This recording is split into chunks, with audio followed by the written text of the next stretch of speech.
Good evening, gamers. How are we doing tonight? It's currently 1:17 in the morning, and my wisdom teeth are coming in, so I got no other option but to pop some Jordanian jibbies and start autistically rambling about Kenshi because man, my life is getting out of control. Now, before we begin, I want to present you what makes a good villain in storytelling. It's a very multi-layered question. Some villains are good because they're one-dimensional and cliche. You know, they're just, you got stereotype villains. Some villains are good because they are anti-heroes. And some villains, you know, you'd have your common Redditor response of, oh, the Joker is the best villain because he's brooding and he's got a dark backstory, and my father was a gamer once. But there's only, for if you've ever seen some actual shit in your life, or you know, or just well read, or you know, absorb a lot of media, you'll find that there's only two things you need to make a good villain for a character.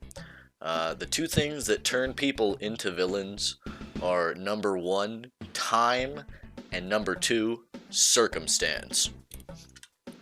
There's a common saying that you either live long enough, you either die a hero, or you live long enough to see yourself become the villain. And this is apparent in many great video game villains, such as Lord Gwyn in Dark Souls.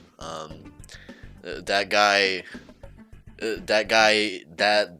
that man is a villain, yes, but he's literally just a man driven to extreme ends by time and circumstance.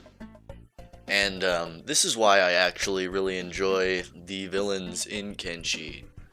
Is you know, Kenshi, if Kenshi teaches you one thing, it's that everybody has the capacity to be a villain given the right circumstances and given enough time. The world that Kenshi presents people with is harsh enough that they have to commit atrocities to survive, and it's something very apparent about the real world in general. Kenshi is a world full of people driven to extreme ends due to necessity, due to how terrible the world is, and that is why I think Kenshi has great villains in general. Is in Kenshi, there aren't really villains so much as there are people trying to survive, and the different means they take in which they will do this. You know, you have some factions that result to slavery to accomplish their goals. You know, there's plenty of factions in the game that are rampant with xenophobia, various different things. These are all of the bad qualities that characters in Kenshi have makes them feel very three-dimensional and real, because the world that they live in drives them to these ideologies. Just like in real life, we have plenty of people who are radicalized and driven to extreme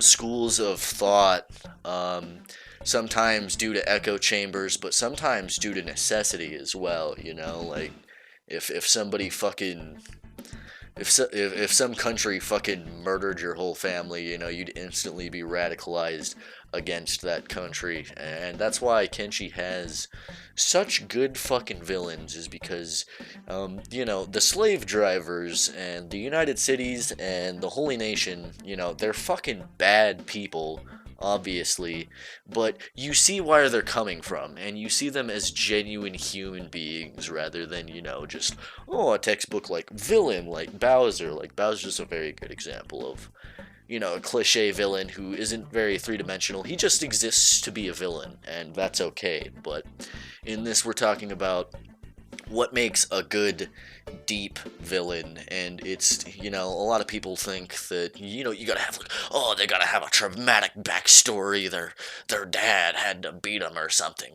But no, good villains are just regular people driven to the extreme and driven to do terrible things, either because actions in their past or because the world that they're in and their frame of mind, puts them in a position where they see no other option. And that is why Kenshi has such good villains. It's one of the only games where everybody you meet is a fucking villain. It has the potential to steal your shit, take your shit, enslave you, kill you, and you all see where they're coming from. You don't see them as villains. You understand because people are starving out there. It's terrible out there, and as time goes on and the world continues to be a very scary place, and it will only get scarier. If there's one thing that Kenshi has made me realize, it's that people are just trying to survive. There's no real such thing as villains. There's only ideologies and extremes, and we live in a world full of nothing but people driven to the extreme by the world around them. And yeah, that's about it. That's why Kenshi has such good fucking villains, and that's why people find, the Dark Souls villains relatable, is because they're not just villains. They're characters in the story that were driven to extreme ends because they had no other option. They had no choice. And that's what makes Dark Souls villains beautiful, in the same way that it makes all the characters in Kenshi just fucking great. Is you immediately know the motives behind them, and you can even sometimes understand and sympathize with these motives. Caton the Mad can be considered the main antagonist of the story of Kenshi. He is the hardest NPC in the game to beat, and he really kind of exists as the final boss of Kenshi. And Catlon is a great villain because towards the end of the game, you really start to understand Catlon and what he was trying to do. Catlon was a skeleton, which is the term for robots in Kenshi. He was a skeleton who was the leader of the Second Empire, the Emperor of the Second Empire, which the Second Empire came a few hundred years after the Great Collapse, or the Great Cataclysm, when there was just a giant fucking war that destroyed what is known in Kenshi lore as the First Empire. So Catlon was the emperor of a pretty prosperous post-apocalyptic nation, and eventually, due to religious extremists in the north and varying problems with agriculture and the supply chain, he was continually driven to more extreme ends to subjugate the people that he sought to save. This eventually culminated in multiple rebellions and him running child prisons until he became known as Catlon, Emperor of the Second Empire, and as Catlon the Mad, because many of those around him considered him insane at that point, just like his old right hand, Tin Fist, who decided to go his separate ways to try and save humanity, because at that point he was completely disagreed with the fucking atrocities that Catlon was committing at that point.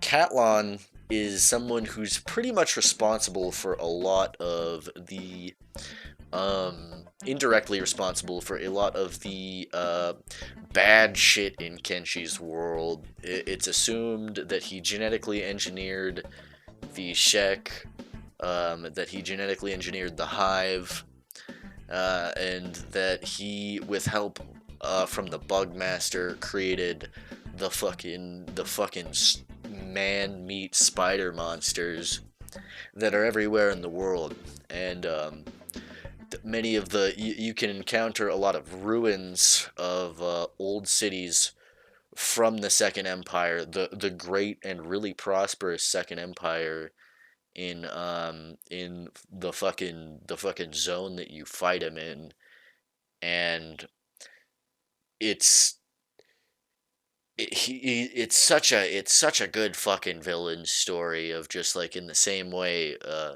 that Lord Gwyn is, where Lord Gwyn just continually went crazier and crazier uh, to try and prevent the inevitable. Was the same thing that Catlon went through. Both Catlon and Lord Gwyn are men who tried to resist the onward march of time and were driven by circumstance to do horrible things. If you've ever seen someone go crazy, you know just how fast their mental state can decay, and you know just the type, just the type of you just know what I'm talking about. People can good people, given the right circumstances, can be completely broken and can be completely changed to just to be horrible people, just much more horrible than you'd ever think they could be or would be.